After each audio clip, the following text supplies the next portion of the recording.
சட்டமன்ற தேர்தல் வருகிறது. அங்கே வழக்கு போட்டிருக்கோம்.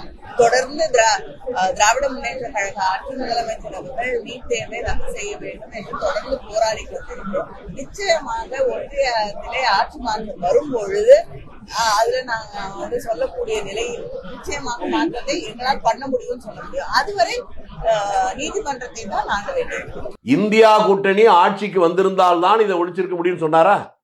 அப்ப மாநில கட்சியால் அதை செய்ய முடியாதுங்க.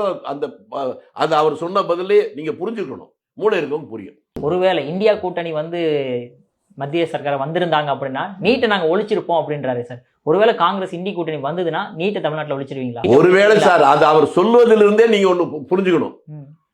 இந்தியா கூட்டணி ஆட்சிக்கு வந்திருந்தால் தான் இதை ஒழிச்சிருக்க முடியும்னு சொன்னாரா? அப்ப மாநில கட்சியால் அதை செய்ய முடியாதுங்க.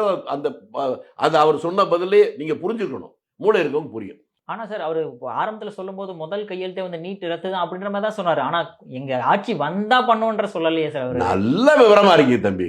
இதையே அவங்ககிட்ட கேள்வி கேட்க மாட்டீங்க? இருக்கும் இடத்தை விட்டு இல்லாத இடம் தேடி எங்கெங்கோ அலைகிறார் ஞானத்தங்கமே. இவர் ஏதும் அறியாதடி ஞானத்தங்கமே. உங்களுக்காக தான் பாடிட்டா போட்டு.